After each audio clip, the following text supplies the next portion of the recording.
Un saludo muy afectuoso a todos mis amigos de Fuerza La Basoriana.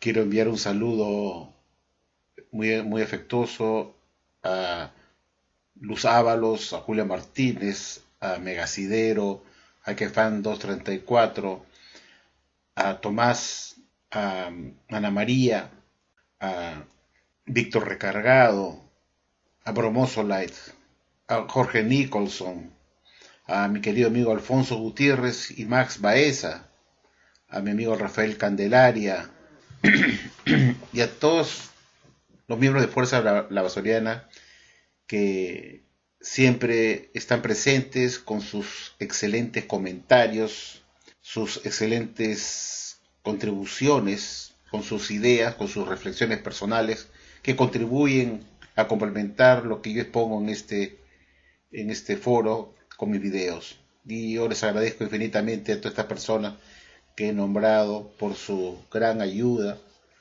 por su esfuerzo de dedicarse a escribir, sobre todo a mi querido amigo Alex Saile, que tanto se esfuerza en escribir comentarios extensos para poder complementar lo que yo dejo olvidado en el tintero, por decirlo de alguna manera.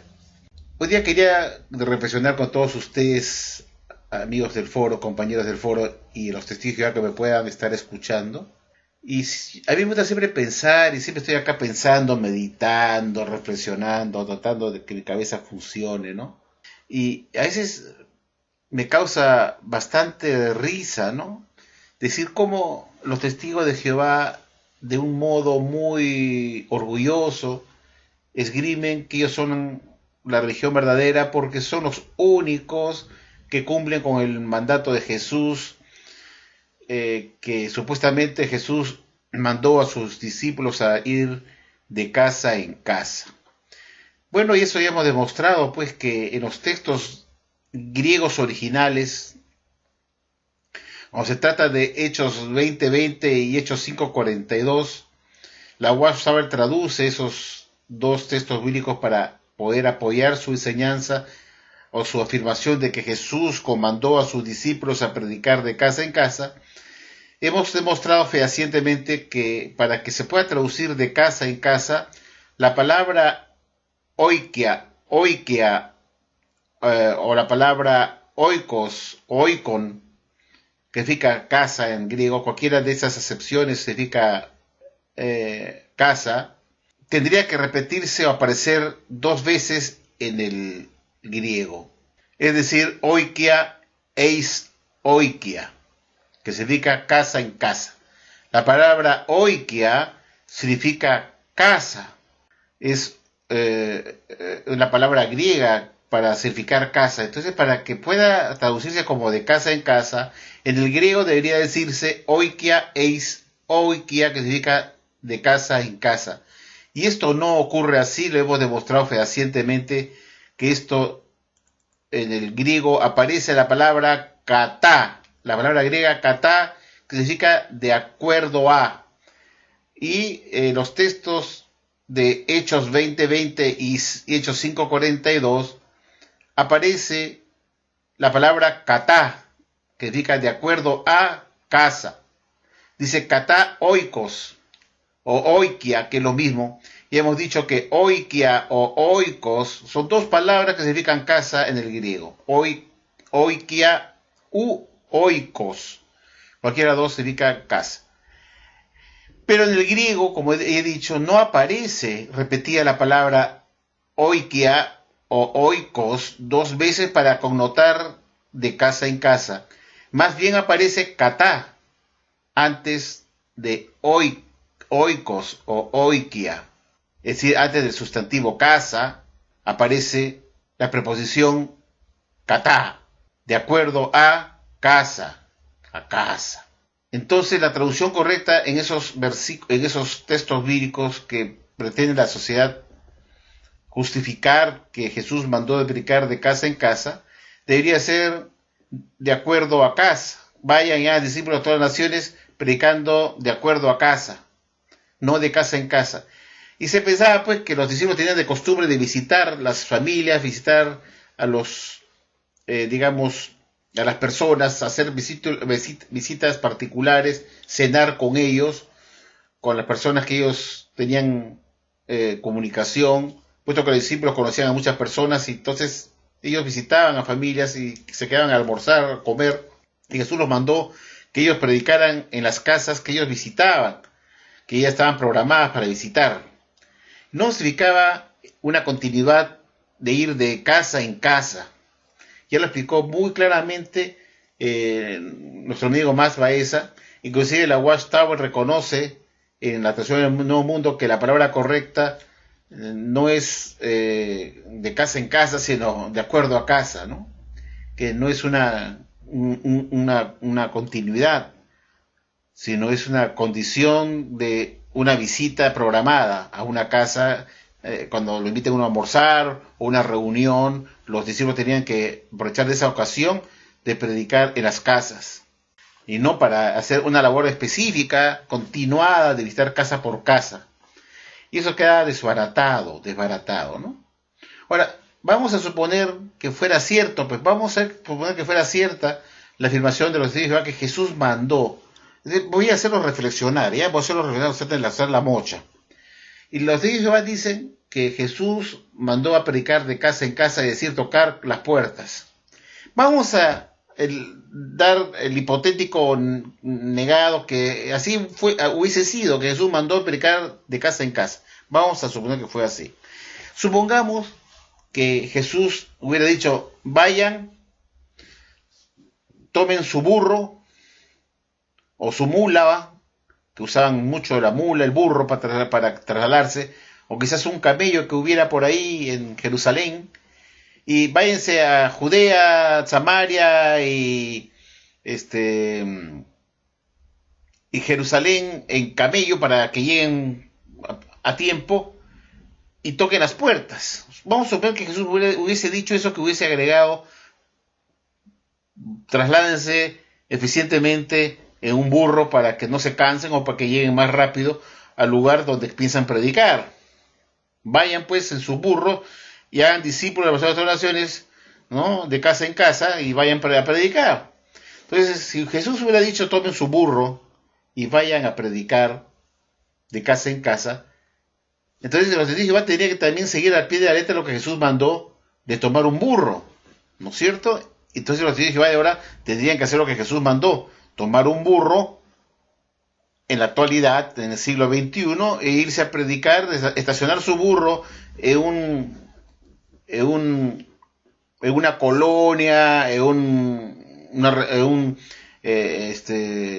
barrio, qué sé yo, donde van a ir a predicar, en un distrito, qué sé yo, y tener que estacionar su burro o su caballo como lo hacían en el lejano oeste, donde ataban al caballo o al burro en un parante de madera ahí, en una tapia ahí, lo amarraban y entraban al lugar donde querían ir. Entonces, si tenemos que ser estrictos y la Guastra dice que ellos saben lo que Jesús mandó hacer, vuelvo a repetir, ¿qué hubiese sucedido si Jesús hubiera dicho, vayan, tomen sus burros, ¿no? O sus caballos, y váyanse y diríjanse al lugar donde van ustedes a predicar, y lleven consigo en su burro a un hermano o a otro predicador para que también pueda llegar a tiempo sin cansarse, para que no camine, y ayúdenlo subiéndolo a su burro, y vayan y toquen las puertas de las casas. Estamos en un hipotético que Jesús hubiese dicho eso,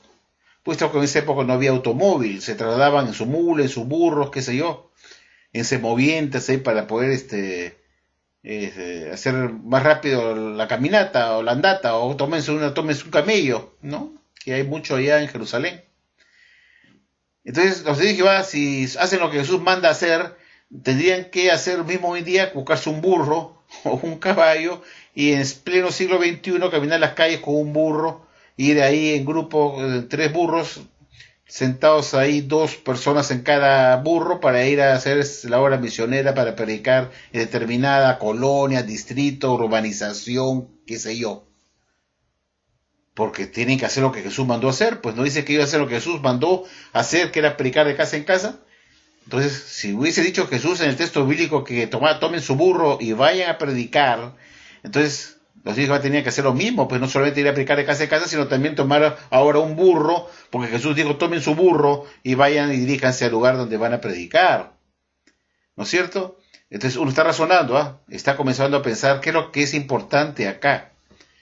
Lógicamente, los testigos de Jehová, si Jesús hubiera dicho eso y en el texto hubiese estado agregado la palabra tomen un burro y vayan a predicar de casa en casa, entonces, lógicamente los testigos de Jehová no tomarían un burro, pues no para irse a determinado barrio o organización, porque tienen en la actualidad un medio más eficiente que un burro, que es un automóvil, o un taxi, o un colectivo, o un camión, como lo llaman en otros países. En mi país se llama micro, o un bus de transporte público, y entonces tomarían eso para llegar a determinada zona donde empiezan hacer la predicación de casa en casa, ¿no? No tomarían un burro.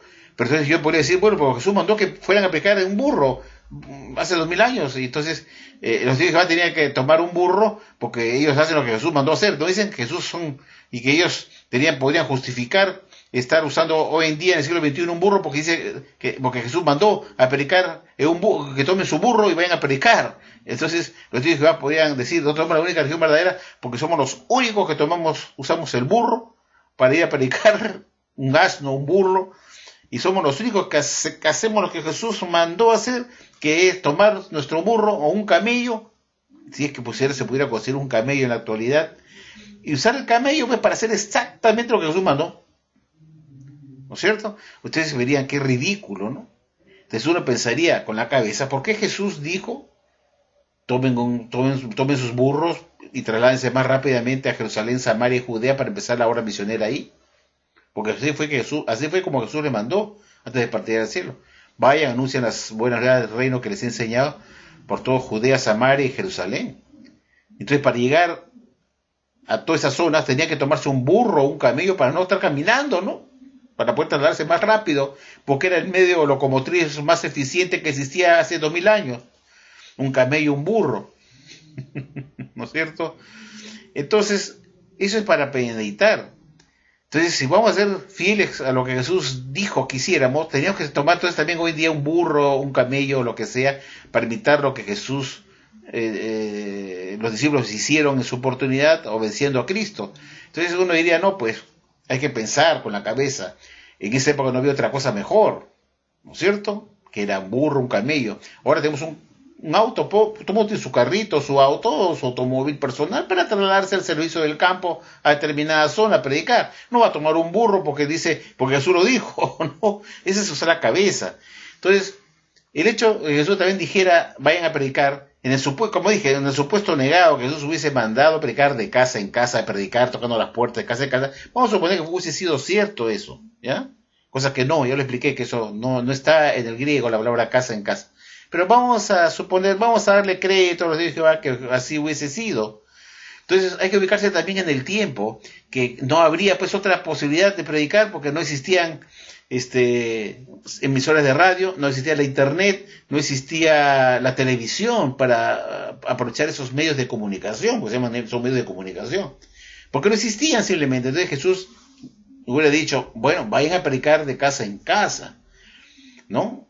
Como repito, no fue así, no lo dijo, porque no aparece en el griego la palabra casa en casa, sino de acuerdo a casa, como yo le expliqué, pero estoy dando esa prerrogativa de que tienen razón la Watchtower, y Jesús dijo que hay que predicar de casa en casa, pero lo dijo hace 2000 años atrás, cuando no había otro medio para poder anunciar las buenas nuevas del reino de Dios. Entonces podría justificarse que Jesús dijera, váyanse, toquen la puerta de puerta, porque deben anunciar a las personas de las naciones este mensaje de las buenas nuevas del reino. Y teníamos que ponernos a pensar pues que también en esa época pues no había la cantidad de gente que hay ahora, ¿no es cierto? Pues hay que ubicarlos en el tiempo, testigo de Jehová, ubíquense en el tiempo.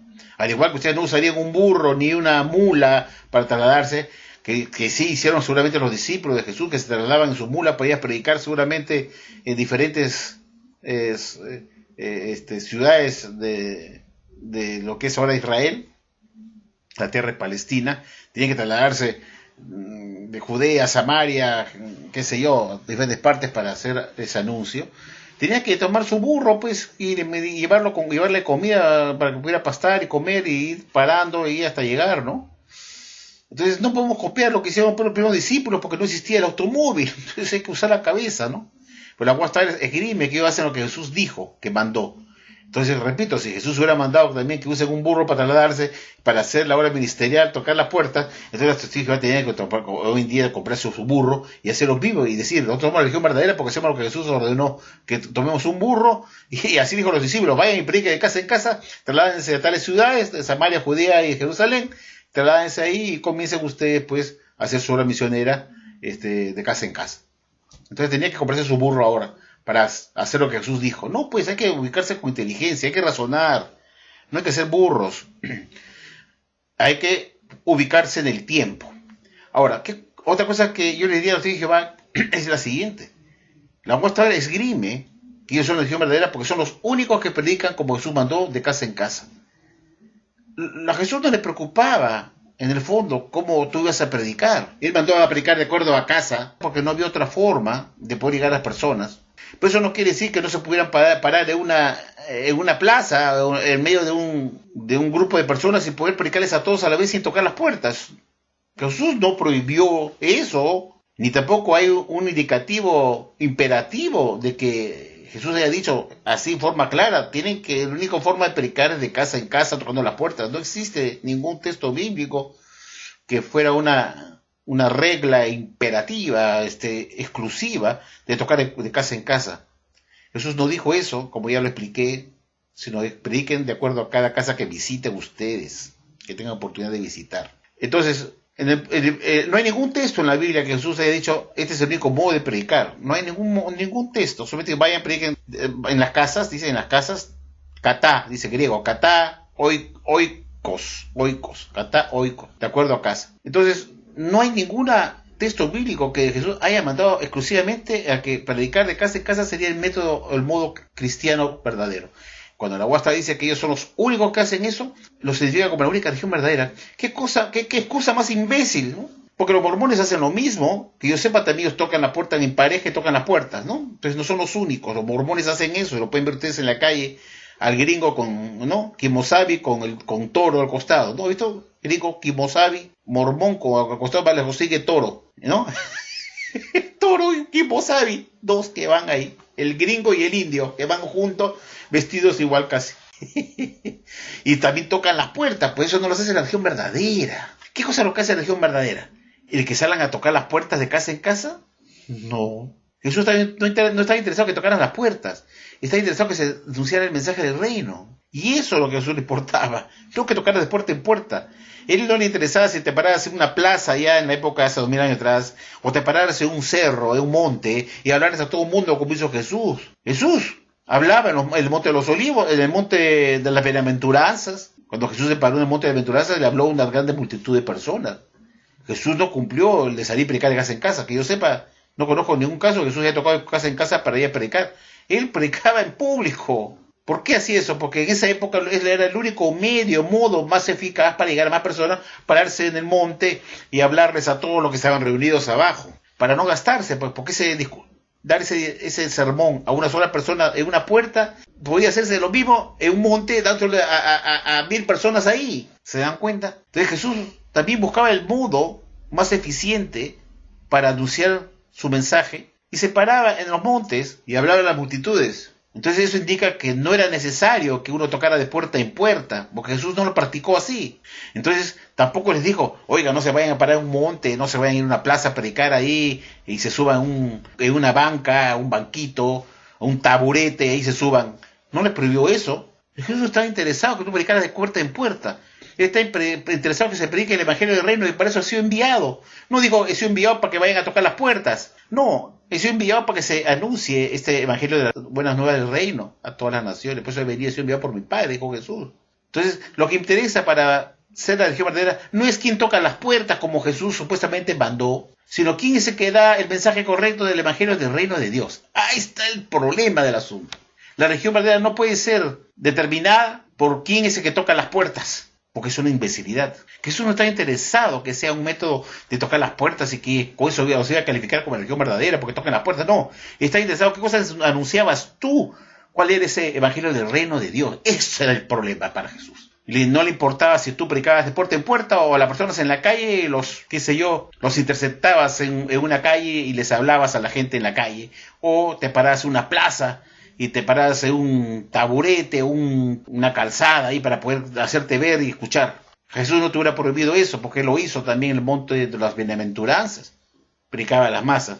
Entonces, el decir que de forma exclusiva los únicos que predican como Jesús mandó de casa a casa, bueno, te dije, vaya, ¿los hace la religión verdadera? No, señores, no es por ahí donde se ve la religión verdadera, se ve por el mensaje que están dando. Si el evangelio del reino que están predicando es el verdadero evangelio de Jesucristo, o se trata de un evangelio mutilado, cercenado, o un evangelio del reino espiritualizado. Lo importante era para Jesús que se anunciara el evangelio del reino de Dios, que para esto he sido enviado, dijo Jesús. Eso le interesaba a él, que se cumpliera eso. No iba a venir acá a ver quién era el esclavo bueno, quién era el bueno, por quien estuvo tocando las puertas. No, está interesado si se predicó lo que él mandó hacer, predicar este evangelio de las buenas nuevas a la nación, sea el modo que sea. Pero no se puede decir que la UAS estaba en la única religión verdadera porque son los únicos que tocan de puerta en puerta, porque eso no le interesa a Jesús. Le interesa si el mensaje está bien dado, bien impartido. Ay, Dios mío. Y es por esa razón que el señor Russell nunca tocaba las puertas. Nunca sirvió a salir con un maletín como un baboso para perder su tiempo, tocar una puerta y tirarse un rollo de 2 horas a una persona que le queda mirando así todo viejo, ¿no? Que no entendía nada seguramente, y perder su tiempo ahí 2 horas bajo el sol con su maleta como un baboso para gastarse el tiempo en una sola persona cuando podrías decir lo mismo, dar ese mismo mensaje a una cantidad inmensa de personas. Y es por eso que el señor Russell hablaba mucho en los teatros. En el año 1910 dio un discurso en un teatro hipódromo en Nueva York dirigido a todos los judíos diciendo que las promesas de Dios eran para el pueblo hebreo porque él era sionista y que las promesas de Dios iban a ser realidad, que no se desesperaran porque ellos tomarían su territorio y regresarían a su tierra palestina. Y daba discursos públicos a muchas personas y los judíos lo sacaban del...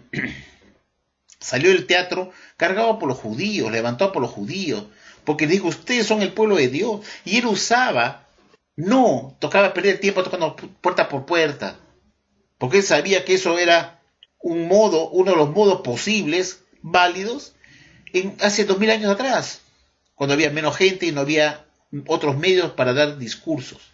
No existían los grandes teatros que existían en la época de Russell. Entonces Russell aprovechó inclusive el cinema para hacer su fotograma de creación, para explicar la historia del hombre desde Adán hasta el final. Entonces él también predicaba en los cines y hacía películas de 2 horas. Entonces Russell no era tonto.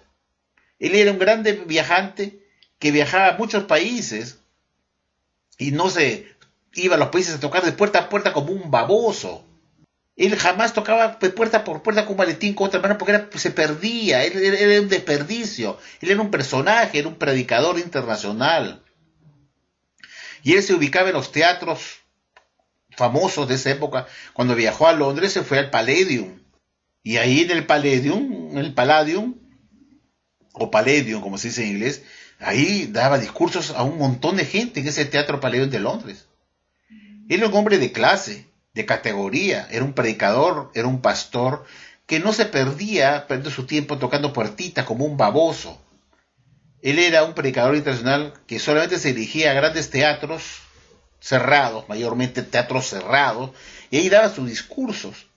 Y así, a él le gustaba eso. Era un hombre que tenía clase para predicar y usaba los medios más eficaces que no lo agotaran a él. ¿Para qué ir tocar una puerta para hablarle a una sola persona cuando podía hablar lo mismo en un teatro con 1000 personas dentro? ¿No es cierto? O 2000 o 3000 personas en un teatro grande, pues. Entonces, hay que meditar cuando uno afirma una cosa estúpida diciendo que la única religión verdadera es aquella que sale a predicar de casa en casa. Estamos en el siglo XXI y entonces existe cada vez otros medios eficaces para uno poder hacer esa obra que Jesús mandó, que era anunciar el reino de Dios. Entonces, la Watchtower, en los años 30, con Rutherford, cuando entra a poder, siguió pues la tendencia de su maestro Russell, porque lo acompañaba a dar esos discursos, y comenzó a hacer lo mismo, y también daba sus discursos dentro de teatros cerrados.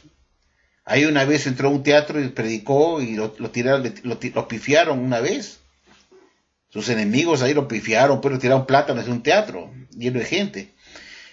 Que yo sepa, en los anales de la historia de Rutherford, nunca se ha sabido que él ha tocado puerta por puerta a ir a predicar. Él era también un predicador tipo Russell con cierta categoría. Pues él no iba para esos tiempos a tocar una puerta para que le tiren la puerta en la cara, pues, ¿no? Y le tiren la puerta al señor Rutherford, que era un hombre que era un astro de cine, porque en esa época los presidentes de la Watchtower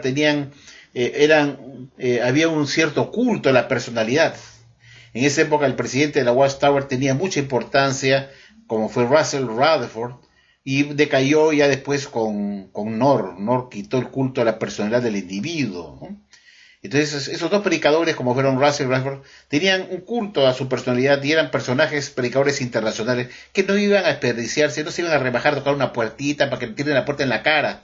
Entonces, que se sepa, Rutherford jamás salió a tocar puerta por puerta. Entonces él no cumplió con lo que Jesús supuestamente le mandó a él hacer como presidente de la Watchtower, tocar puerta por puerta. No, porque él comprendía que era más eficiente usar los métodos de comunicación o los medios de comunicación modernos existentes en ese entonces para llegar a más personas sin gastarse mucho. La Watchtower en la época de Rutherford, en 1935, 36, 37, 38, tenía como 400 emisoras de radio en Estados Unidos de propiedad de la Watchtower. Y tenían ahí para dar discursos por radio. Y así pudieron convencer a mucha gente cuando no existía la televisión en los años 30. Entonces la gente escuchaba mucho la radio. Entonces la vida era más tranquila. Entonces todo el mundo llegaba a su casa, los esposos llegaban a su casa en las tardes, se sentaban a estar con sus hijos, una vida más sedentaria, una vida más tranquila, y se ponían a escuchar la radio y a escuchar al juez Rutherford. Entonces así pudo captar más miembros más eficientemente por medio de la radio. Con 400 estaciones que tenía la Watchtower en todo Estados Unidos en los años 30, pudo poder captar a mucha gente sin necesidad de estar tocando la puerta como un baboso. ¿Se dan cuenta? Entonces, actualmente estamos en el siglo XXI y tenemos medios de comunicación muy eficientes como es la Internet. Y tanto es así que la Watchtower misma se ha acogido a la Internet para poder comunicar y enseñar, predicar, hacerse conocer quiénes son los de Jehová, en la cuenta de este sitio web que tiene la Watchtower que se llama jw.org. Y ahí pueden ustedes adquirir toda la literatura, saber quiénes son los de Jehová, qué revistas hay, qué libros colocan, puedes descargar, y es una forma que la Watchtower está utilizando, moderna, para poderse expandir y poder captar más gente, porque si no lo usan, se quedan en la saga, y las otras religiones que sí usan la Internet van a captar los mismos que la Watchtower no captaría si no tuviera su página web. Entonces, si Jesús mandó a predicar de casa en casa, la Watchtower no iría a poner nada pues en la Internet, porque Jesús no dijo nunca que vayan publiciten el reino a través de la Internet. Y la Watchtower usa la Internet, que es un medio masivo muy grande. Entonces, tenemos que ubicarnos en el tiempo. El seguir esgrimiendo que Jesús mandó a predicar de casa a casa es un requisito para demostrar que la religión verdadera es una excusa, es un argumento muy frágil, muy fácil, rebatible, descartable, muy fácil de poder demostrar que no es así como lo estoy haciendo yo ahora. Porque a Jesús no le interesaba si tú tocas puerta en puerta. A Jesús le interesaba que fuera a predicar el evangelio del reino a todas las naciones. Entonces, lo más lógico es, y que estoy seguro que a Jesús le hubiese agradado muchísimo, es que se usaran los medios de comunicación masiva, inclusive usar la televisión, contratar un espacio en la televisión para poder anunciar, como hacen otras religiones, que quieren dar el mensaje del evangelio de Jesucristo del modo que ellos lo entienden a través de la televisión, porque creen que es un modo más eficiente. Ya lo vemos en la televisión, cuántas iglesias evangélicas tienen espacios en las televisoras, los canales de televisión, para poder dar su mensaje al público, que son millones de personas y pueden tener acceso de entrar a sus hogares sin necesitar que tocar la puerta ni que te tiren la puerta en la cara. Simplemente si no te quieren escuchar te cambia de canal, pero tienes acceso a que te escuchen sentado en un sofá sin tener la molestia de tener que dirigirte al lugar, perder tu tiempo en una sola persona, cuando esa misma persona puede llegar a millones a través de la televisión. De eso se trata, de ser eficiente en la predicación del Evangelio del Reino. Y bien haría la Watchtower de usar, en vez de estar perdiendo tiempo mandando a sus pobres que va a tocar las puertas como unos onzos ahí para captar unos cuantos ahí que puedan caer en su, puedan morder el anzuelo de su falsa doctrina, usar la televisión para que se turnen los testigos de Jehová para dar su discurso ahí dominical a través de la televisión, o pasar los discursos de un determinado salón del reino en la televisión, pues, ¿no es cierto? Y entonces llegar a más personas. De eso se trata, de eso es, no perder el tiempo. Es como si uno estuviera pues en un bosque lleno de árboles y uno quisiera ver todo, tener una visión completa del bosque, y uno para hacer eso tiene que pararse arriba pues para poder tener una visión completa de cómo está la jungla, el bosque o qué sé yo, verlos todos los árboles, ver cómo están, si hay abundancia de árboles, si están árboles están sanos, si no tienen problemas, que irse a caminar abajo para ver uno por uno, ¿no? Y no poder ver todo el campo. Y algo así es parecido, ¿no? La Watchtower quiere ver todo, llegar a toda la masa, y por eso se sube, pesa un podio, digamos, para poder ver a todos a través de una emisora de radio, televisión, qué sé yo, para captar más gente. Y seguir escribiendo que son la única religión verdadera porque son los únicos que tocan la puerta, entonces la gente se va a matar de risa, pues, porque están obsoletos, pues, porque les dicen, ¿para qué pierden su tiempo en la puerta cuando tienen ustedes muchos otros medios de comunicación que no existían en la época de Cristo? Y seguramente si hubiesen existido en la época de Cristo, Jesús les hubiera dicho, vayan a las televisoras, a las radios y prediquen el Evangelio del Reino. Y lo hubiera dicho. Y no vayan a las casas cuando tengan oportunidad de visitar a alguien para predicar, no. Háganlo eficientemente usando los medios de comunicación que hay disponibles, pues. Sería estúpido no usar la radio, la televisión, la internet, que están disponibles para hacerlo, tal como yo hago en este momento. Cuando yo hago mis prédicas, lo hago en internet. No tengo que estar tocando las puertas a las personas para dar mi mensaje. Lo hago por YouTube acá y tengo como entre todos mis videos tengo más de 2 millones de personas, 3 millones de personas que me han visto, 3 millones.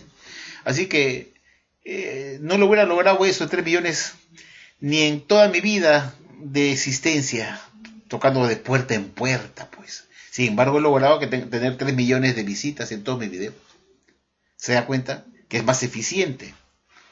Entonces, seguir esgrimiendo como unos babosos, ¿sí? Jehová, ustedes son la única religión verdadera porque son que salen a predicar de casa en casa, porque lo dice la Watchtower. Uno que es inteligente le rebate eso, pues, muy fácilmente.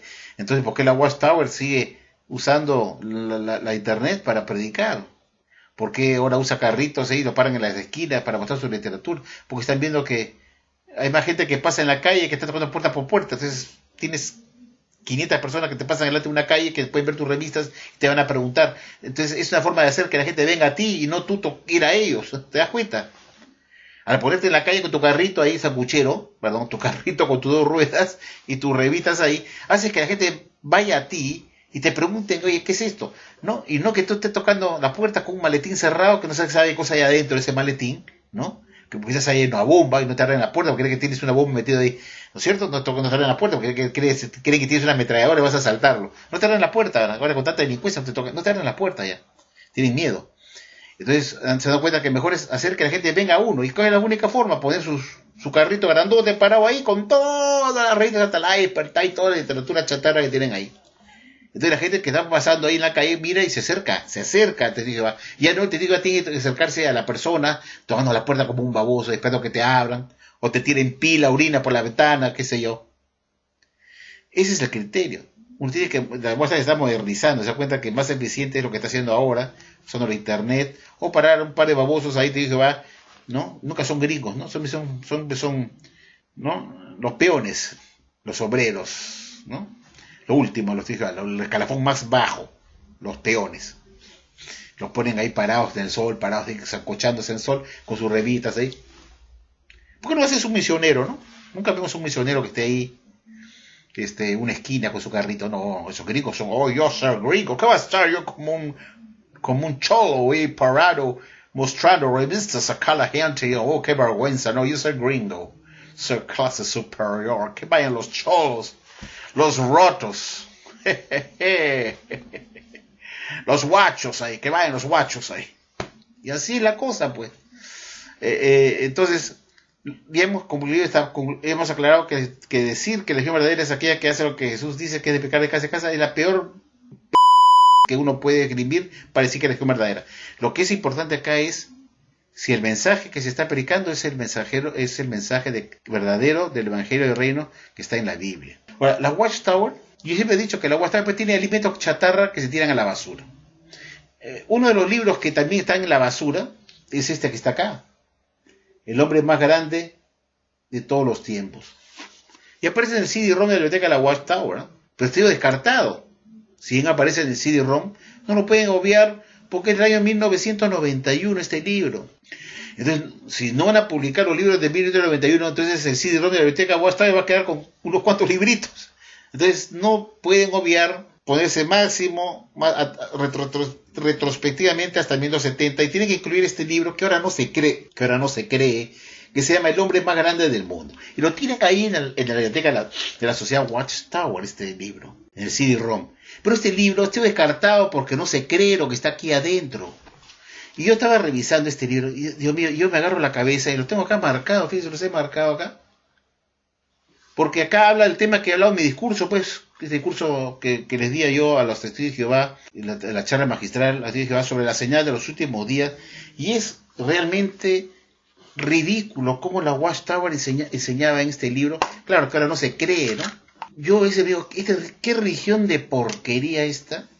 De pésima calidad, que te vende un producto religioso, un alimento espiritual de pésima calidad. Es como te compraras un carro hecho en la China, esos primeros autos que hicieron los chinos, que se salía el timón, que se vaciaban los frenos, que el sistema hidráulico del timón se trababa, en fin, esos carros chinos que originalmente salieron al mercado a precio de huevo, pero que te dejaban palantado, se recalentaban todo, porque eran de pésima calidad. Igual ocurre con estos alimentos espirituales.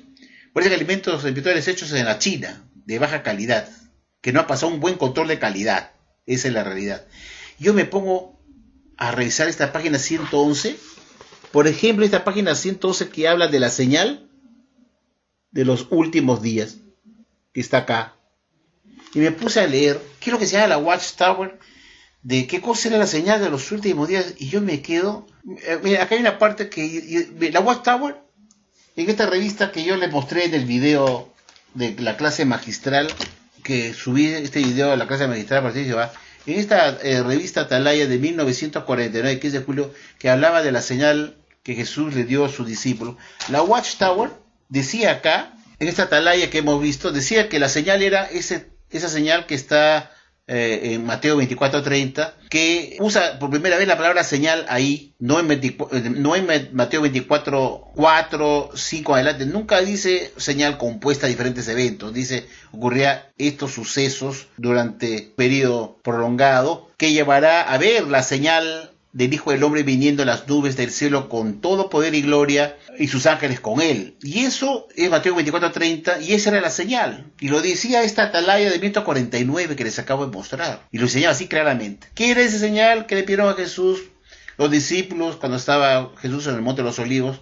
Y que está mencionado en Mateo 24:3, que le pidieron a Jesús, dinos cuándo serán estas cosas, qué señal será de tu presencia y del fin del mundo. Así de simple la pregunta. Y la Watchtower decía que esa señal era el texto de Mateo 24:30, que era el Hijo del Hombre viniendo a la nube del cielo con todo poder y gloria y todos ángeles con él, y que esa era la señal en el cielo, Jesús en la nube, viniendo a la nube del cielo con todo poder y gloria. Entonces, y esto lo hemos visto en Lucas 11, versículo 30, donde se dice que Jonás fue la señal para los ninivitas. En esta generación lo sería Jesús, el Hijo del Hombre viniendo en la nube. Y lo está más claro, no canta el gallo, lo está en Lucas capítulo 11, versículo 30. Pero en este libro de 1991, aquí está la fecha, ¿eh? Miren ustedes, vamos a poner acá, este es de 1991. Como siempre digo yo, pues, este libro está en la chatarra, este libro ya está en el tacho de basura. Si bien aparece en el CD-ROM de la biblioteca de la Watchtower, este libro ya no se usa, porque la enseñanza que está acá no se creen. ¿Y por qué no se creen? Como yo siempre he dicho, si este libro que tiene ¿cuántos años de antigüedad? Tiene 23 años de antigüedad. 23 años de antigüedad.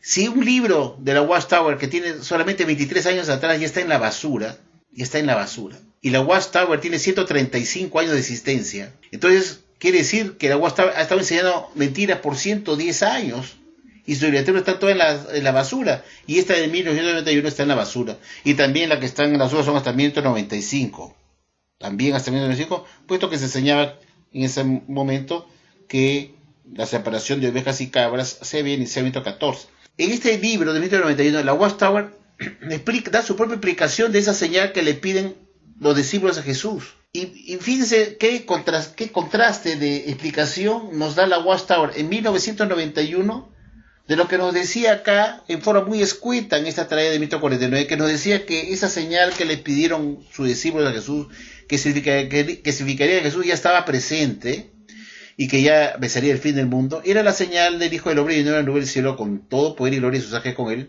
y que era esa señal de Jesús viniendo en la nube, como se indica en Mateo 24:30. Y así de simple lo dice, claramente que era una sola, que no era una señal compuesta de múltiples rasgos, eso no.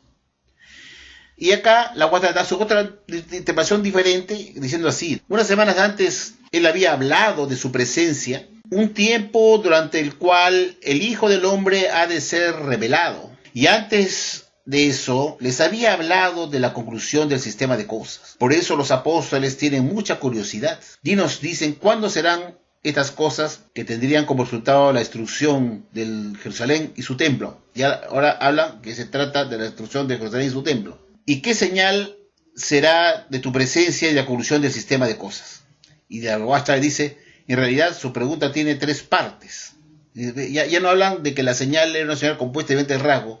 Comienza a decir que esa pregunta tiene tres partes. Esa es la interpretación que hace la Watchtower, pues. Eso no está en la Biblia. No hay ningún texto bíblico que nos diga que esa pregunta tenía tres partes. Esta es la propia interpretación de la Sociedad Watchtower en estos libros chatarra, que esta no fue la explicación idéntica que nos dieron en la Atalaya de 1949. ¿Por qué recién nos dicen que era una señal que tiene tres partes? Ahora nos dicen, después de 1991, nos dicen que es una señal de múltiples rasgos. Ahí más queda. Y que esa señal de múltiples rasgos se comenzaron a ver en 1914, cuando empezaron los últimos días, que empezaron ya a verse esa señal de múltiples rasgos que habla de Watchtower, y que sirvió supuestamente para entender que Jesús estaba presente en 1914, como se llama Watchtower ahora. Pero en este libro de hace 23 años atrás, la Watchtower nos decía que esa pregunta que le hicieron a Jesús, dice, ¿cuáles serán estas cosas que tendrán como resultado la destrucción de Jerusalén y su templo? ¿Y qué será la señal de tu presencia y de la conclusión del sistema de cosas? Y dice, en realidad su pregunta tiene tres partes. Primero, quieren saber sobre el fin de Jerusalén y su templo. Después, sobre la presencia de Jesús en el poder del reino. Y por último, sobre el fin de todo el sistema de cosas. Bueno, esto no fue lo que nos dijeron, pues, en 1949, ni tampoco nos ha dicho eso la Watchtower en las atalayas posteriores de 1991. Pero la Watchtower da su propia interpretación y habla, pues, que la segunda parte tiene que ver con la presencia de Jesús en el poder del reino. Viene Jesús, ese presente, y luego va a ser llevado por el anciano de días a un reino, a un trono, que es el reino de Dios, que se sentará sobre él por primera vez, no por primera vez, sino se sentará y dará inicio a ese reino, sentándose en el trono que Dios te ha preparado a quien tiene derecho, que es su Hijo Jesucristo, y el anciano de días lo va a llevar de acuerdo al texto de Daniel capítulo 7, versículos 13 y 14. Ya lo he explicado eso. Jesús viene, se hace presente para ser llevado por el anciano de días recién a ese reino. Y la Watchtower dice, pues, ahora que esa señal que Jesús le da tenía tres partes. Pues eso no dicen ahora, eso dice en 1991. y dice que son tres partes. Querían saber sobre el fin de Jerusalén y su templo, después sobre la presencia de Jesús en el poder del reino. No, a Jesús le preguntan, Dios Señor, ¿qué serán de estas cosas? No, muy claro dice, ¿no? Dios Señor, ¿cuándo serán estas cosas? ¿Qué señal será de tu presencia y del fin del mundo? Le pregunta su presencia, su segunda venida. Dios Señor, ¿cuándo serán estas cosas? Así es, Dios Señor, ¿cuándo serán estas cosas? ¿Qué señal habrá de tu presencia y del fin del mundo? Pues la Watchtower comienza a interpretar de que Jesús le habían hecho tres preguntas. Menciona acá pues que algo muy interesante. Dice lo siguiente. Y para explicar esto, la Watchtower dice lo siguiente. Hace una mención y la Watchtower continúa diciendo en esta página de acá. Bueno, no tienen página, parece que se han comido las páginas. Acá lo ponen está por capítulo nada más. Este capítulo 111. Y la Watchtower, en este capítulo 111, la Watchtower sigue diciendo como sigue, ¿no? Jesús todavía está con los apóstoles en el Monte de los Olivos en respuesta a lo que ellos le han pedido, una señal de su presencia y de la conclusión del sistema de cosas. Ahora les da la última, dice que le da la última, ahora les da la última de la serie de 3 ilustraciones. Jesús la empieza así: cuando el Hijo del Hombre llegue en su gloria y todos los ángeles con él, entonces se sentará sobre su glorioso trono. Entonces, si recién se va a sentar sobre su glorioso trono cuando Jesús llegue, la Watchtower enseña ahora que eso va a ser en el futuro, cuando se ve la señal del Hijo del Hombre y en el cielo con todo poder y gloria, que está en Mateo 24, 30, y que será que Jesús llegue y se siente en su trono, pues con todos sus ángeles. Y está hablando sobre eso, que será la señal, lo dice acá. Dice, los humanos, y acá me sorprende una cosa, mira cómo dice la Watchtower, los humanos no pueden ver a los ángeles en su gloria celestial. Hablando de Mateo 24:30, que habla que Jesús viene con sus ángeles, ¿no? Con él. Dice, los humanos no pueden ver a los ángeles en su gloria celestial. Por eso la llegada del Hijo del Hombre, Jesucristo, con sus ángeles, tiene que ser invisible a los ojos humanos. Esta llegada, aquí está el punto importante, esta llegada acontece en el año de 1914. ¿Por qué? Porque lo dice la Watchtower. La Watchtower está diciendo que esta llegada del Hijo del Hombre, mencionado en Mateo 24:30, la Watchtower en 1991, no hace muchos años atrás, hace 24, 23 años atrás, la Watchtower nos decía pues que Jesús llegó en 1914, y lo dice acá muy claramente. Muchos títulos ya dicen, no, que Jesús, nunca hemos enseñado que Jesús llegó en 1914, no, pues lo está diciendo acá. Cuando el Hijo del Hombre llegue en su gloria y todos los ángeles con él, entonces se sentará sobre su glorioso trono. Ese texto que está en Mateo 25:31, que habla así, que entonces cuando el Hijo del Hombre llegue en su gloria y todos sus ángeles con él, se sentará sobre su glorioso trono. Y eso es pues justamente cuando se ve la señal del Hijo del Hombre y en el cielo con todo poder y gloria, y sus ángeles con él, con todo poder y gloria, y sus ángeles con él. Cuando se vea eso, que está en Mateo 24:30, entonces dice que empezará el juicio de las ovejas y cabras, dice la Biblia, ¿no? La Biblia dice eso. Cuando uno lee Mateo 25, 32, 33 en adelante. Entonces la Watchtower dice lo siguiente, pues, que los humanos no pueden ver a los ángeles en su gloria celestial venir, que está en Mateo 22, 30, que se verá a los ángeles del cielo venir con Jesús. Dice que por eso la llegada del Hijo del Hombre, llegada o venida con sus ángeles, tiene que ser invisible. O sea, esa llegada de Jesús con sus ángeles con él, que está en Mateo 24:30, es invisible, dice acá. Dice que esta llegada acontece en el año 1914. La Watchtower enseñaba, pues, entonces, que el Hijo del Hombre Jesús, mencionado en Mateo 24:30, enseñaba que se había ocurrido en 1914, que Jesús llegó en el cielo con todo poder y gloria. Puesto que es justamente eso lo que da inicio al reino, pues, el cumplimiento de Mateo 24:30, que el anciano de Días lleva a su hijo al trono para ser coronado como rey y darle todo el poder y revestirlo con todo el poder que él tiene derecho como rey, y lo corona como tal, justamente cuando se cumple Mateo 24:30, que es el paralelo de Daniel capítulo 7, 13, 14, que dice que ve la nube del cielo, al nube del cielo, dice, a un Hijo del Hombre venir con todo poder y ser llevado por el anciano Días al ser reino que le corresponde a Jesús, que tiene el derecho para gobernar sobre toda tribu y lengua, un reino que nunca será destruido. Pero la Watchtower decía y dice en este libro que Jesús vino con todos los ángeles con él, y que como los ángeles no se pueden ver, fue una venida invisible, que eso aconteció en 1914. que en 1914 se cumplió el texto de Mateo 24:30, y eso me enseñaban en 1991 en este libro. Por eso este libro ha sido descartado, porque la UAS ahora ha cambiado de posición en 1995, cuando tuvo que reconocer que la separación de ovejas y cabras no pudo haber ocurrido en 1914. Y miren lo que se llama acá en este libro, que como digo, pues son alimentos chatarra que se dan y tienen fecha de caducidad, porque se van cambiando. Entonces estos libros quedan en Betel como papel higiénico, porque ya no se pueden publicar más, porque es puro invento mentiroso. Y nos decía pues que el año de 14 se vio pues al Hijo del Hombre llegar en su gloria, con todo poder y gloria, y todos los ángeles con él, y que se tendrá en su glorioso trono, y que se sentó en su glorioso trono en el año 14. Y Jesús llegó por segunda vez, y lo dice, fue en el año 14. Pero ¿qué propósito tiene esa venida en el 14? Dice, Jesús explica, todas las naciones serán reunidas delante de él y separará a la gente unos de otros, así como el pastor separa las ovejas de las cabras, y pondrá las ovejas a su derecha, pero las cabras a su izquierda. ¿Se da cuenta? Entonces, ¿qué propósito tiene la venida de Jesús en el 14? Dice muy claramente, Jesús explica que todas las naciones serán reunidas delante de él y separará a la gente unos de otros, así como el pastor separa las ovejas de las cabras, y pondrá las ovejas a su derecha, pero las cabras a su izquierda. Entonces, si Jesús llegó en 14, la UAS enseñó siempre que la separación de ovejas y cabras había acontecido en 14 cuando Jesús llegó.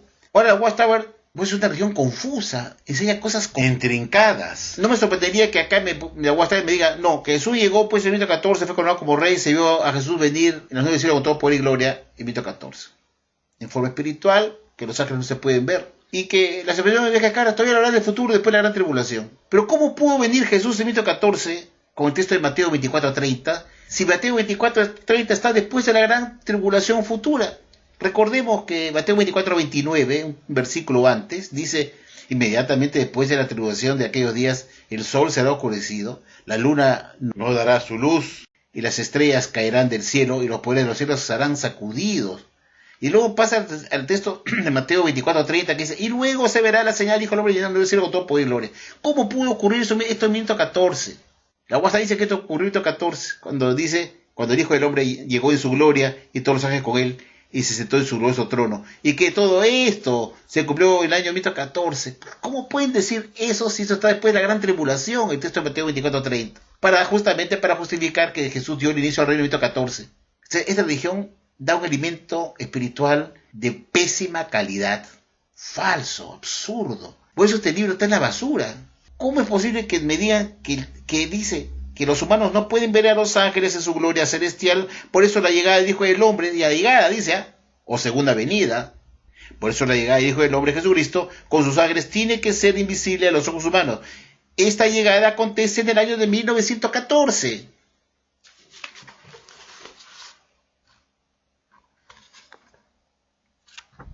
Vamos a leerlo. Dice acá, bajo el subtítulo, cuando Jesús llega con el poder del reino. Jesús todavía está con sus apóstoles en el monte de los olivos. En respuesta a lo que ellos le han pedido, una señal de su presencia y de la conclusión del sistema de cosas. Ahora les da la última de la serie de 3 ilustraciones. Jesús la empieza así: cuando el Hijo del Hombre llegue en su gloria y todos los ángeles con él, entonces se sentará sobre su glorioso trono. Los humanos no pueden ver a los ángeles en su gloria celestial. Por eso la llegada del Hijo del Hombre, Jesucristo, con sus ángeles, tiene que ser invisible a los ojos humanos. Esta llegada o venida acontece en el año de 1914. Pero, ¿qué propósito tiene esa llegada o venida? Y dice, Jesús explica, todas las naciones serán reunidas delante de él y separará a la gente unos de otros, así como el pastor separa las ovejas de las cabras, y pondrá las ovejas a su derecha, pero las cabras a su izquierda. Y esto de acuerdo a Mateo 25:31. Entonces la UAS ahora enseña que en 1914 Jesús ya había empezado la separación de las ovejas y las cabras cuando llegó con toda su gloria y sus ángeles con él en forma invisible. ¿Cómo puede ser posible que la UAS diga que ese texto de Mateo 24:30 se cumplió en 1914 cuando Jesús llegó con toda su gloria y todos sus ángeles con él? ¿Cómo pueden cometer semejante error doctrinal? que el texto de Mateo 24:30 se cumplió en 2014 y Jesús fue coronado y se sentó sobre su trono. Eso lo va a hacer en el futuro, cuando Jesús venga por segunda vez en la nube del cielo con todo poder y gloria, y se cumpla recién la profecía de Daniel, capítulo 7, 13 y 14, que vio a un hijo del hombre yendo a la nube del cielo con todo poder y gloria, y el anciano de día lo llevó a su trono, que a él le pertenecía para que sea rey y sea coronado como rey, y se dé inicio a su presencia, que le preguntaron sus discípulos en Mateo 24:3. Pero la Watchtower enseña pues mentira, es una religión falsa. Yo le pregunto a la Watchtower, como dice acá, que esto aconteció en el 14, que se vio al Hijo del Hombre llegando en su gloria y todos los ángeles con él, y se sentó sobre su glorioso trono, dando cumplimiento a la profecía de Daniel, capítulo 7, 13 y 14, que me explique cómo pudo ocurrir esto 14 si la gran tribulación que la precede está para el futuro. Un error elemental, mi querido Watson. Primero tiene que ocurrir la grande tribulación, como nunca te he sabido. Se verá ese suceso extraordinario en el sol, la luna y las estrellas, cuando todos los poderes de los cielos sean sacudidos. Y después viene el texto siguiente que dice, y luego se verá la señal del Hijo del Hombre viniendo en la nube del cielo. Esa que le preguntan a los discípulos de Jesús, dinos qué señal será de tu presencia.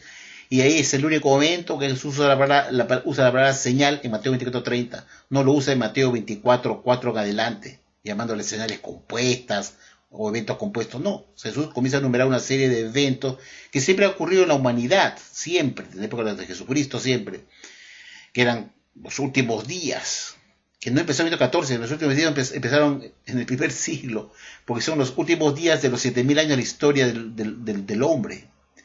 Los últimos días son los últimos 2000 años, pues la época de Cristo en adelante son los últimos días de la creación del hombre. Son los últimos días de 1000 años, no últimos días de años calendario. Se habla de los últimos días de la creación del hombre. Se supone que son 7000 años. Los últimos 2000 años son los últimos días que empezaron en la época de Cristo. Por esa razón los cristianos pudieron ver guerras, terremotos, todos esos sucesos, porque ocurrieron los últimos días, es decir, los últimos días de los 2000 años, de los 7000 años de la historia humana.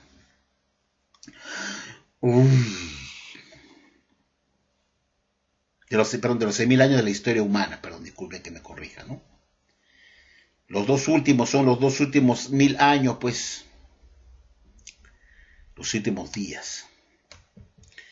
Por eso, los últimos días, no empezaron en el 14, empezaron hace 2000 años, por eso empezaron la guerra, terremotos, hambre, que siempre existió en la época de los discípulos. Ellos vieron eso. Entonces, queridos amigos, ¿cómo es verdad que en 1914 aconteció esto? Porque dice la Watchtower, yéndose en contra de la Biblia, yéndose a lo que dice la Biblia, que eso es un suceso que viene después de la gran tribulación, y da una explicación que es una venida invisible, que nadie lo va a ver. Mi concepto, que está claro en la Biblia, es que el reino va a ser terrenal y va a ser establecido en la tierra, restaurando el reino a Israel. Ese reino que dejó truncos Sedequías y que tiene que retomarse, y tiene que ser un reino terrenal, no celestial. Porque la Biblia dice que Jesús viene. No puede ser que Jesús venga y nunca deje el cielo.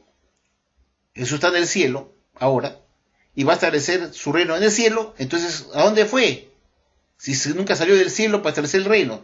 Se supone que la Biblia dice que Jesús vendrá por segunda vez. No que se quedará en el cielo para fundar el reino o establecer el reino. Jesús viene, tiene que venir, dejar el cielo para llegar a la tierra y traer a la Jerusalén espiritual a la tierra. Es por esa razón, como siempre yo he dicho, ¿no? Cuando yo veo este libro de acá, queridos amigos, en la parte final de este libro, cuando toca la parte de las apariciones finales y el Pentecostés del 33 de la era común, en este capítulo que es el 131 de este libro chatarra, que ya están los sótanos de Betel para usar como papel higiénico, la voy a estar en este capítulo, toca, y lo voy a leer a ustedes, lo que está en Hechos 1.6, la voy a estar, lo toca acá. Y justo cuando Jesús ya estaba por partir al cielo, pasa lo siguiente, fíjense ustedes, ¿eh? Dice, es asombroso el hecho de que a pesar de todo lo que Jesús ha dicho respecto a que pronto partirá hacia el cielo, ellos todavía creen que su reino se establecerá en la tierra. Sí, pues, creen eso. Entonces, ¿cómo puede explicarse que todos los discípulos de Jesús hayan entendido que el reino se iba a establecer en la tierra y no en el cielo? ¿Cómo se puede explicar? Usemos la cabeza. Jesús tuvo 3 años y medio hablando del reino. No sabían que el reino iba a ser celestial y no terrenal. Y la Watchtower dice, acá porque lo dice la Watchtower, dice, es asombroso el hecho, sí, que es asombroso, sí es asombroso, el hecho de que a pesar de todo lo que Jesús ha dicho respecto a que pronto partirá hacia el cielo, ellos todavía creen que su reino se establecerá en la tierra. Sí, creían eso, porque eso fue lo que Jesús le enseñó. No porque estaba mal, pero la voy a ver, muestran ustedes cómo quiere distorsionar y hacer pensar que el reino es celestial, diciendo que los principios no entendieron nada, que eran brutos. Y mire cómo continúa diciendo la Watchtower, cómo es el libro manipulador. Leer libritos de la sociedad es para distorsionar lo que dice la Biblia. Lo que dice la Biblia. La Watchtower usa este libro para trastocar, agregar palabras que Jesús no dijo ni pensó para poder ustedes manipular su mente. Miren ustedes, cómo la Watchtower no sabe cómo responder, pues que Jesús le hace la siguiente pregunta, que está acá. Por eso dice acá, por eso le preguntan a Jesús, Señor, ¿restaurarás el reino a Israel en este tiempo? Es posible que todos sus discípulos no hayan entendido lo que Jesús les había enseñado sobre el reino y que todos hubiesen equivocado pensando que el reino iba a ser terrenal. Eso tiene lógica. Donde habían discípulos que eran profesionales, habían médicos, abogados, letrados, gente que tenía educación, que sean todos que no hayan entendido y todos le preguntan, Señor, ¿restaurarás el reino de Israel en este tiempo? Alguien no podría pensar, ¿cómo es posible que Jesús estuvo 3 años y medio con ellos, día y noche, hablándoles sobre el evangelio del reino, y ya Jesús está por irse al cielo? Se quedó 40 días más y aún no entendían lo que era el evangelio.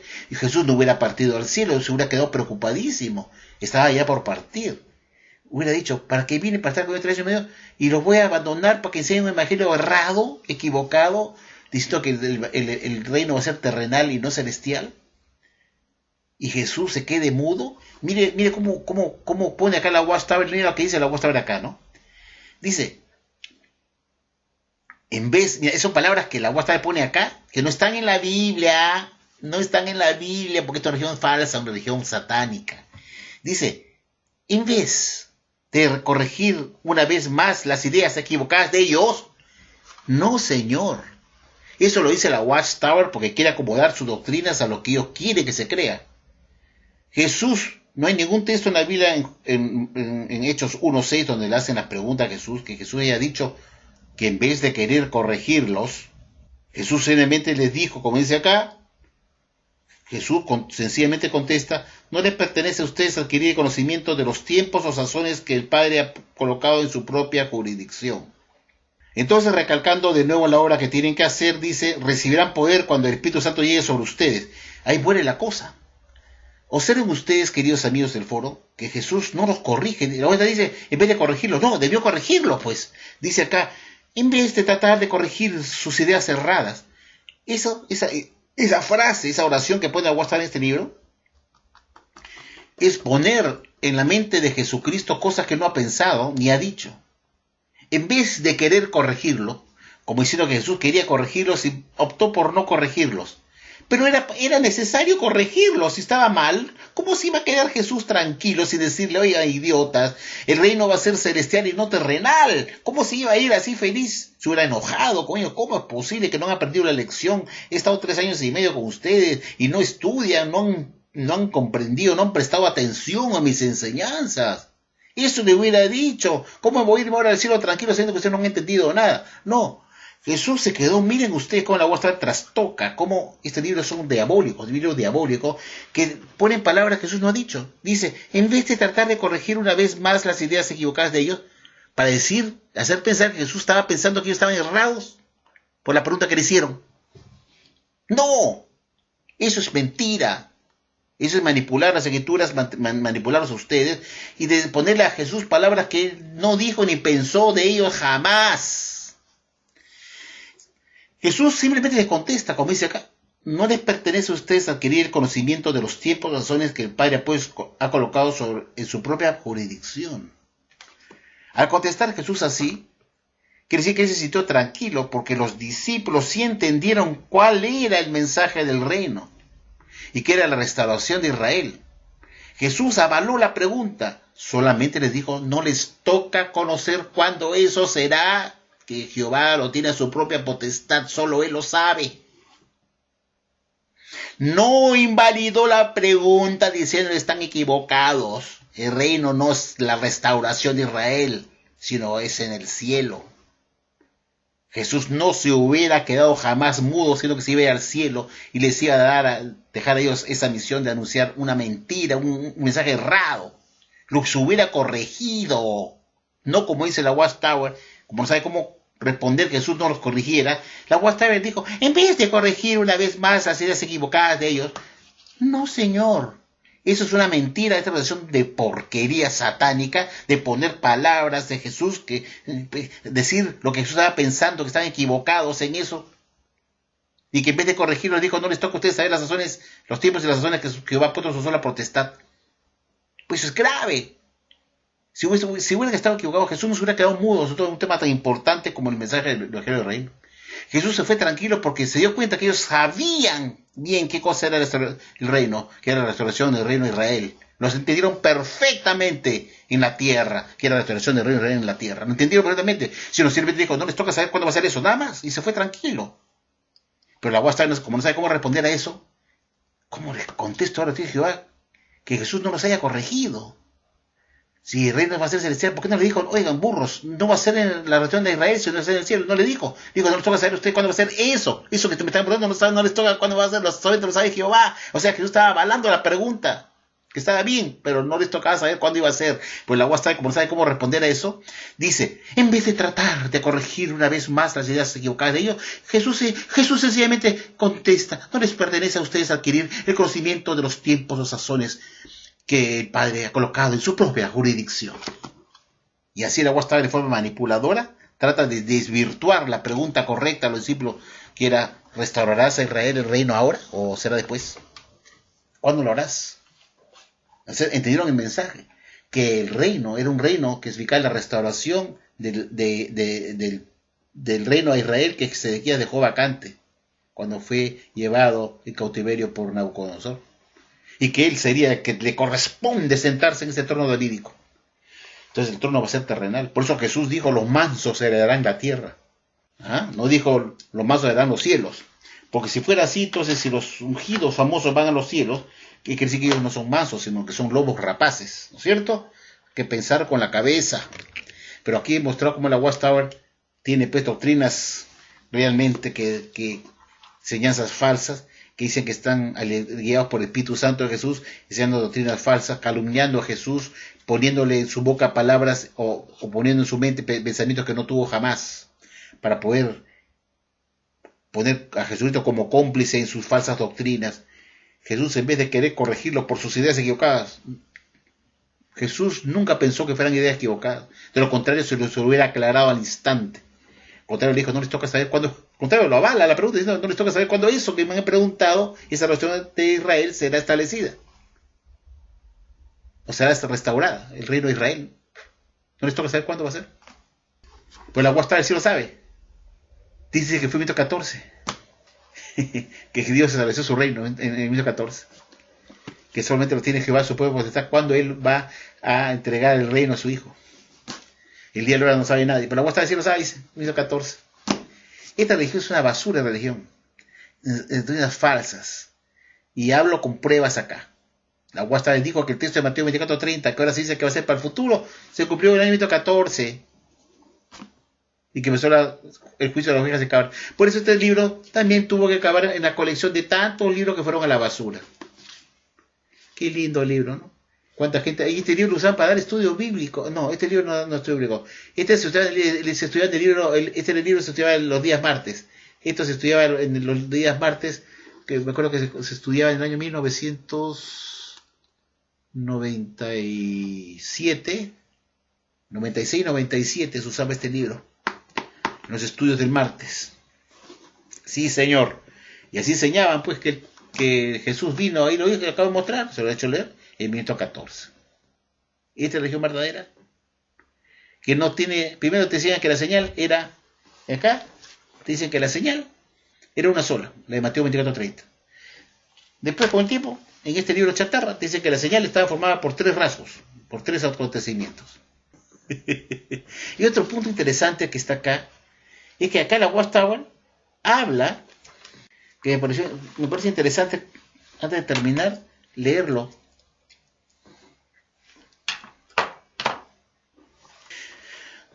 Acá la Watchtower, en este capítulo, esto no quiero dejarlo pasar. En el capítulo, porque acá no tiene páginas, fíjense señores, no tiene página. En la página 111, en el capítulo 111 de este libro, no tiene ni párrafo ni página. Habla de la ilustración de los talentos. Quiero leerle esta parte que para mí es interesante leérselo a ustedes. ¿Qué es lo que enseñan a Watchtower sobre los talentos? Fíjense ustedes, ¿eh? Jesús sigue su consideración con los apóstoles en el Monte de los Olivos y les da otra ilustración, dice. La segunda de una serie de 3. Ahora, en esta época se decía que esa señal que Jesús le da a sus discípulos de Mateo 24:3 era una señal de 3 partes. Ahora nos dice que son de múltiples rasgos. En esta época nos decían que era de 3. En el 1991 nos decían que era una señal de 3 partes. Ahora nos dicen que era una señal de múltiples rasgos. Dios mío, no saben, así que están, el pobre están, y así están guiados por Jesucristo. Entonces, al publicar estas enseñanzas que mutantes, cambian, los libros también tienen que botarse a la basura, pues con todo se va a la basura. Mire lo que nos dice acá. Jesús sigue su consideración con los apóstoles en el Monte de los Olivos cuando le hace la pregunta de Mateo 24:3 y les da otra ilustración, la segunda de una serie de 3, que esa era la señal, 3 partes. Que la segunda era una serie de 3. Unos días atrás, mientras estaba en Jericó, dio la ilustración de las minas para mostrar que el reino todavía estaba en el futuro lejano. La ilustración que presenta ahora, aunque tiene varios rasgos similares a los de aquella, describe en su cumplimiento actividades que tienen lugar durante la presencia de Cristo en el poder del reino. Claro que para Watchtower empezó en 14, según este libro, que Jesús vino por segunda vez con todo por y gloria y dio inicio al reino en 14. Cumplimiento de Mateo 24:30, dice este libro, que se cumplió en 14, que Jesús inició su reino. Y dice pues, que la ilustración que presenta ahora, aunque tiene varios rasgos similares a los de aquella, describe en su cumplimiento actividades que tienen lugar durante la presencia de Cristo en el poder del reino. Ilustra que mientras todavía están en la tierra, sus discípulos tienen que trabajar para aumentar los bienes de Cristo. O sea que consideraban esta ilustración del número 2, que tiene que ver con esta parábola de los talentos, tiene que ver, dice, con los cristianos que estaban viviendo en la presencia, durante la presencia de Cristo con poder en el reino, y dice que mientras todavía están en la tierra, sus discípulos tienen que trabajar para aumentar los bienes de Cristo. Claro, que decía pues que los bienes fueron entregados a un grupo de ungidos, en el cumplimiento de Mateo 28:47, que eran los bienes de Jesucristo. Dice, Jesús empieza así, porque es decir, las circunstancias relacionadas con el reino son justamente como un hombre que estando para emprender un viaje al extranjero, mandó llamar a sus esclavos y les encargó sus bienes. Jesús es el hombre que antes de viajar al extranjero, o sea, al cielo, ahí también esta ilustración, ¿no? Que antes de viajar al extranjero, o sea, al cielo, encarga sus bienes a sus esclavos. Los discípulos que esperan forman parte del reino celestial. Esos bienes no son posesiones materiales, más bien representan un campo cultivado que, por lo que Jesús ha hecho, puede producir más discípulos. Jesús encarga sus bienes a sus esclavos poco antes de ascender al cielo. Miren, o sea que el esclavo ya existía de la época de Jesús, cuando Jesús parte al cielo y les encarga, dice, una serie, les encarga sus bienes, dice. ¿Cómo lo hace? Al mandarles que sigan trabajando en el campo cultivado mediante predicar el mensaje del reino hasta las partes más distantes de la tierra, como dice Jesús. A uno dio 5 talentos, a otro 2, y a otro 1, y a cada uno según su propia habilidad, y se fue al extranjero, dice. Así, los 8 talentos, los bienes de Cristo, se distribuyen según las aptitudes o capacidades espirituales de los esclavos. Los esclavos representan clases de discípulos. En el primer siglo, la clase que recibió los 5 talentos evidentemente incluía a los apóstoles. Jesús pasa a decir que tanto el esclavo que recibió los 5 talentos como el que recibió los 2 talentos los duplicaron al predicar el reino y hacer discípulos. Pero el esclavo que recibió un solo talento lo escondió en la tierra. Después de mucho tiempo, continúa Jesús, vino el amo de aquellos esclavos y ajustó cuentas con ellos. No fue sino hasta unos 1900 años más tarde, en el siglo XX, cuando Cristo regresó para ajustar cuentas, de modo que en verdad fue después de mucho tiempo. Entonces Jesús explica, se presentó el que había recibido 5 talentos y trajo 5 talentos más, diciendo, amo, me encargaste 5 talentos, mira, gané otros 5 talentos. Su amo le dijo, bien hecho, esclavo bueno y fiel, fuiste fiel sobre unas cuantas cosas, te nombraré sobre muchas cosas, entra en el gozo de tu amo. El esclavo que recibió 2 talentos también lo duplicó y recibió el mismo encomio y la misma recompensa. Pero ¿cómo entran estos esclavos fieles en el gozo de su amo? Pues bien, el gozo de su amo Jesucristo es el de recibir en posesión el reino cuando viaja al extranjero a su Padre en el cielo. En cuanto a los esclavos fieles de la actualidad, ellos se sienten muy gozosos de que se les confíen más responsabilidades relacionadas con el reino, y a medida que terminan su carrera terrestre, tienen el gozo culminante de ser resucitados como parte del reino celestial. Una palabrería barata. Pero ¿qué hay del tercer esclavo? Amo, yo sabía que eres un hombre exigente, se queja el esclavo, de modo que me dio miedo y me fui, y escondí tu talento en la tierra. Aquí tienes lo tuyo. El esclavo se negó deliberadamente a trabajar en el campo cultivado mediante predicar y hacer discípulos. Aquel que se negó a predicar, ¿ves? Como siempre yo he dicho. Por eso el amo lo llama inicuo, indolente y pronuncia el juicio. Claro, ahí se da cuenta que el esclavo ha sido fiel y cuál ha sido discreto, ¿no es cierto? Quítenle el talento y al esclavo que no sirve para nada, échenlo a la oscuridad de afuera. Ahí es donde será el llanto y crujir de sus dientes. Los que pertenecen a la clase de este esclavo inicuo son echados fuera y quedan privados de todo gozo espiritual.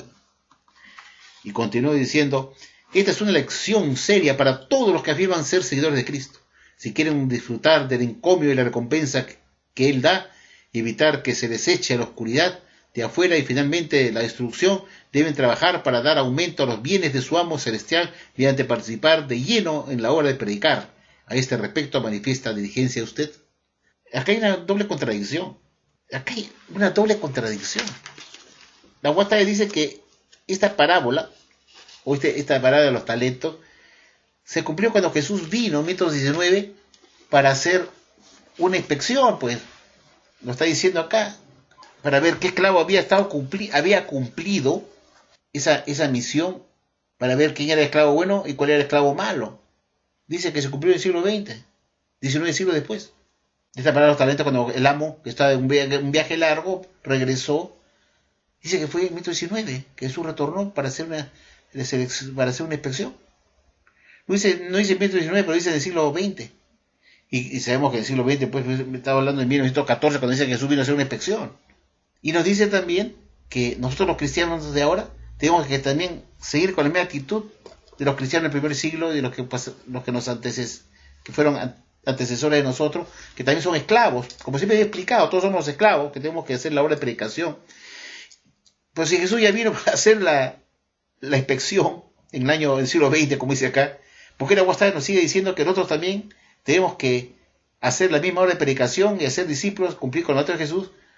Porque Jesús nos va a tomar cuenta a nosotros también. ¿Qué significa eso? Que Jesús va a venir por segunda vez o tercera vez, para juzgarnos a nosotros, si hemos sido esclavos buenos o no. Hay algo que no anda bien acá, ¿se dan cuenta? Dice que eso se cumplió en el siglo XX. Cuando Jesús vino, el amo regresó de un largo viaje para inspeccionar a cada uno conforme habían hecho para escoger al esclavo bueno, no sea el esclavo fiel y discreto, y castigar al esclavo malo. Y dice que nosotros cristianos tenemos que hacer lo mismo de predicar la buena nueva porque Jesús nos va a tomar cuenta cuando venga venga a tomarnos cuenta. ¿Cómo es eso? ¿Sí? En realidad no se cumplió pues en el siglo XX. Éramos no regresado todavía. Y el regreso de él está pues después de la gran tribulación para ver quiénes han cumplido. No que Jesús hizo un stop en el siglo XX. Y acá lo dice claramente. Digo, ¿qué pasa con esta religión? ¿Qué pasa con esto que nos dice acá? Pues acá está bien claro. ¿Cómo es posible que me cuenten cuentos chinos? Dice pues, después de mucho tiempo, continúa Jesús, vino el amo de aquellos esclavos y ajustó cuentas con ellos. O sea, Jesús regresó y ajustó cuentas. No fue sino hasta unos 1900 años más tarde. Estos cuentan mitos, cuentos de hadas, ¿no? Buenos mitos, oye, que Jesús regresó, porque lo dice Aguastar, eso está en la Biblia, que Jesús regresó en el año, en el siglo XX, dice acá. No fue sino hasta unos 1900 años más tarde, en el siglo XX, cuando Cristo regresó para ajustar cuentas. De modo que en verdad fue después de mucho tiempo. Entonces dice que Jesús explica que se presentó a ellos los esclavos para darle cuenta de su trabajo. Y después al final, mira que nos dice al final la Watchtower, que esta parábola es una lección que sería para todos los que afirman ser seguidores de Cristo. Si quieren disfrutar del encomio y la recompensa que Él da, evitar que se les eche a la oscuridad de afuera, como dice acá, y finalmente a la instrucción, deben trabajar para dar aumento a los bienes de su amo celestial mediante participar de lleno en la obra de predicar a este respecto. Entonces, quiere decir que si Jesús ya vino por segunda vez o vino para inspeccionar al esclavo en el siglo XX, quiere decir que Jesús va a venir también para inspeccionar a los esclavos de ahora, que somos todos nosotros. La Guastalla está diciendo que todos somos los esclavos. Dice que igual para todos nosotros somos el esclavo. Dice que esta parábola es para nosotros, que Jesús, debemos también predicar y hacer labor de esclavo, para que Jesús cuando venga nos inspeccione y nos nos inspeccione y nos juzgue si hemos sido fieles y discretos o si hemos sido esclavos infieles y nos mande al castigo, a la oscuridad. ¿Cómo podría hacer eso Jesús si ya vino en el siglo XX a hacer esa selección del esclavo que fue fiel y discreto? Y después nos dice que va a volver otra vez para hacer la misma cosa que ha hecho en el siglo XX y que tenemos que perder la lección, que nosotros también seremos juzgados por Jesús. Entonces, como vemos acá, Jesús cuando vino en el siglo XX, como dice acá, no vino para coger un esclavo para ver quién está dando el método correcto, para nombrar a su esclavo para que alimente a los domésticos, no, vino a ver si el esclavo cumplió en dar el evangelio, el mensaje del reino de Dios y predicar, si cumplió con esa función. Y dice que también nos va a juzgar nosotros de la misma manera. Pero ¿cómo? Se dice que Jesús ya volvió por segunda vez en el 14. Ay no, esta religión, Dios mío. Por eso todos los testigos cuando yo no los digo, no saben nada, no saben nada de su propia religión. Yo me cuento con testigos que van en la calle que no saben nada de la tienda de la Watchtower. Es increíble.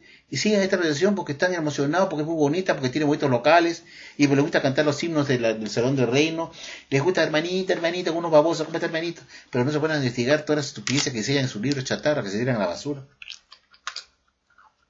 Jesús no ha venido todavía, el amo está ahí de viaje, no ha venido todavía para impresionar a todos, porque eso lo hará cuando se cumpla el texto de Mateo 24:30, que está por el futuro. Y la Guasta dice que Jesús volvió en el 14, que Jesús volvió por una vez y comenzó, instauró el reino, y que ese año hizo como volvió Jesús, hizo el escogimiento del esclavo fiel y discreto, en el siglo XX, lo dice acá en este libro que hemos visto, y que cumplió ese texto de Mateo 24, 45, 47 en el año de 1919, cuando escogió el esclavo. Entonces nos dice que eso va a ser lo mismo Jesús con nosotros, que tenemos que hacer la misma obra de esclavos, para que Jesús nos inspeccione. O sea, Dios mío. O sea, Jesús tiene varios cumplimientos de la inspección. Uno en el siglo XX y otro para el futuro, para que nos inspeccione a nosotros que estamos vivos, para ver si hemos sido buenos esclavos. Pero Aguastar reconoce que todos somos esclavos, ¿se dan cuenta?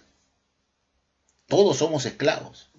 de la época de Jesús en adelante, dice, Jesús le encomendó a sus esclavos todos sus bienes, que significaba el hacer la obra de predicación de nuevos conversos y de anunciar las buenas nuevas a las naciones, y que los conversos hagan también lo mismo.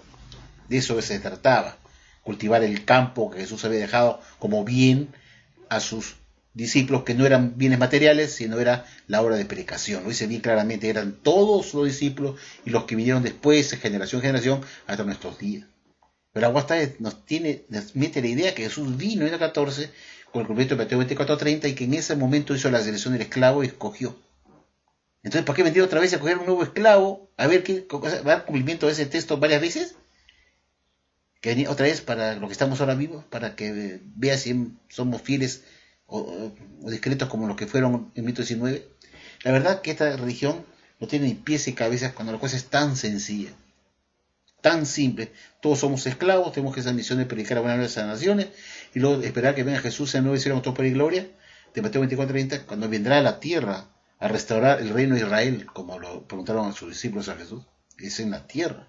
Acá, cuando la Jerusalén celestial, cuando dice relación, vi bajar la Jerusalén celestial del cielo a la tierra. Es acá donde Jesús va a tener su reino, es en la tierra. Porque Dios hizo al hombre para habitar la tierra, no en el cielo. No hay ningún texto de la Biblia que Dios haya dicho, van a irse todos al cielo. Es acá en la tierra.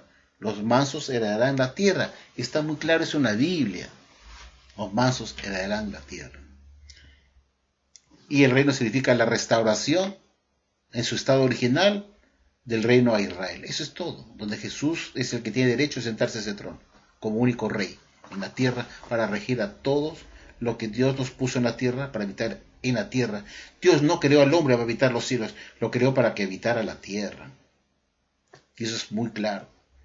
Y Jesús vendrá y todo lo verá con los ojos literales, no son ojos simbólicos. La Watchtower espiritualiza todo, y así se crea una madeja de enredos, de falsas venidas del amo, mitos 19, para hacer la selección de qué esclavo ha sido fiel y cuál ha sido indiscreto, y después dice que va a volver otra vez para ver qué esclavo ha sido fiel e indiscreto de los esclavos de la actualidad, después del año 1919. Enseña de dos venidas de dispensación de Jesús. Nos está diciendo este libro, que en el siglo XX retornó el amo a evaluar a su esclavo. Y después dice que los de ahora tenemos que hacer lo mismo que los esclavos de esa época que fueron expresionados por Jesús, para que también nosotros nos evalúe Jesús. ¿Qué cosa más estúpida puede ser esta religión, no? Dando cumplimiento al texto de Mateo 24:45 varias veces, cuando todo ese texto está para después de la gran tribulación, por la cual estamos todos alerta y vigilantes. Manténganse alerta y vigilantes, porque no saben que viene en su Señor. ¿Y cosa hará después?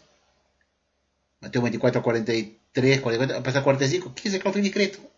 Eso está por futuro. No hubo ningún cumplimiento del retorno del amo en 1919, en el siglo XX. Entonces es un cuento de hadas, una mentira más grande que Pinocho. Eso está para el futuro. Esto lo quería comentar. Este video es largo y bueno, para que reflexionen ustedes también, tal como yo reflexiono. Bueno, ahora sí los dejo porque he hablado demasiado. Mis discursos son muy largos, pero es tanto que hay que hablar de cómo esta religión es recontra falsa y realmente manejada por gente que trata de trastocar las escrituras, mutilando el verdadero evangelio del reino de Dios. Lo mutilan, es un evangelio trastocado a su conveniencia. Y eso enseñan un evangelio falso. Y eso es lo que más importa para Jesús. No que toquese puerta en puerta, sino que el evangelio que se predica sea el que él enseñó, que era la restauración del reino de Israel, por el cual le preguntan a Jesús, ¿restaurarás ese reino de Israel ahora? Y Jesús dice, no les toca saber cuándo será eso. No los corrigen, le dicen ni que pensó que estaban equivocados, que estaban locos. Son invenciones, son poner en bocas y en mente de Jesús cosas que ni pensó ni dijo. Eso es adjudicar a Jesús calumniosamente algo que no pensó ni de sus discípulos, ni tampoco les dijo. Por favor, estos libros son libros satánicos que tratan de manipular la mente supuestamente de los miembros, haciéndoles creer que Jesús pensó una cosa que jamás Jesús pensó ni dijo. Bueno amigos, gracias por su atención y será hasta la próxima. Buenas noches.